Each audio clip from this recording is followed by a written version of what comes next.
आज बात करते हैं 12वीं सदी के उस टकराव की जिसने भारत का नक्शा ही बदल कर रख दिया। तो कहानी है दो ताकतवर शासकों की जो एक ऐसे टकराव की तरफ बढ़ रहे थे जिसने सब कुछ बदल दिया। ये कहानी शुरू होती है 12वीं सदी के आखिर में अफगानिस्तान के गौर से, जहां एक नई ताकत उभर रही थी, मोहम्मद गौरी। अब देखिए, पश्चिम का रास्ता तो ख्वारिज्म साम्राज्य ने रोक रखा था, तो गोरी ने अपनी नजरें घुमाई पूरब की ओर, हिंदुस्तान पर। गजनवी के हमलों को करीब 150 साल बीत चुके थे और इतने वक्त में भारत काफी बदल गया था। उस वक्त भारत एक देश नहीं बल्कि कई छोटे छोटे राज्यों का एक गुट था। कोई एक बड़ी ताकत नहीं थी।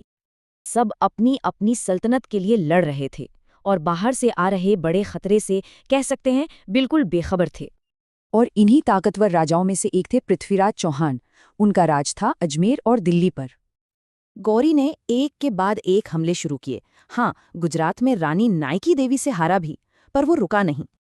और जैसे ही गोरी ने भटिंडा के किले पर कब्जा किया, यह साफ हो गया कि अब चौहान से टक्कर होकर रहेगी।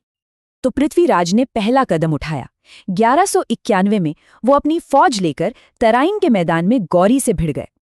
ये थी तराइन की पहली लड़ाई। इसमें चौहान की रणनीति काम कर गई। गौरी की सेना हारी और वो खुद भी जख्मी हुआ। पृथ्वीराज ने राजपूत परंपरा निभाते हुए जख्मी गोरी को जाने दिया, लेकिन ये एक बहुत बड़ी भूल साबित होने वाली थी। गोरी ने बदला लेने के लिए 1 साल तक तैयारी की। इस बार उसकी फौज में 1,20,000 ट्रेंड सैनिक थे। वहीं दूसरी तरफ पृथ्वीराज चौहान के पास थी करीब 3 लाख की फौज। इसमें कई राजपूत राजा शामिल थे।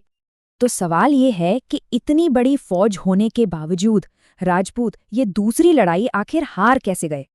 फर्क था दोनों फौजों के तरीके में। गोरी की फौज एक कमान में थी, जबकि राजपूत सेना बिखरी हुई थी। और यही फर्क निर्णायक साबित हुआ। गौरी की बेहतर रणनीति और कमान ने राजपूत सेना को तहस नहस कर दिया। पृथ्वीराज चौहान पकड़े गए और उनकी हार के साथ ही उत्तर भारत पर हमले का रास्ता पूरी तरह खुल गया। इसके बाद गोरी ने कन्नौज के जयचंद जैसे बाकी बड़े राजाओं को भी हराया और अपना कंट्रोल और मजबूत किया।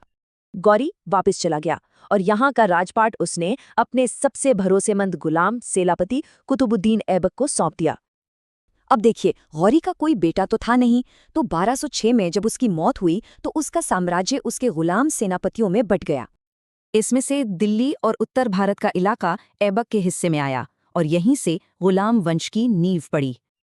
और इसी गुलाम वंश ने दिल्ली सल्तनत की शुरुआत की, जिसने भारत पर सदियों तक राज किया। सोचिए, अगर तराइन की लड़ाई का नतीजा कुछ और होता तो आज इतिहास शायद कुछ और ही होता।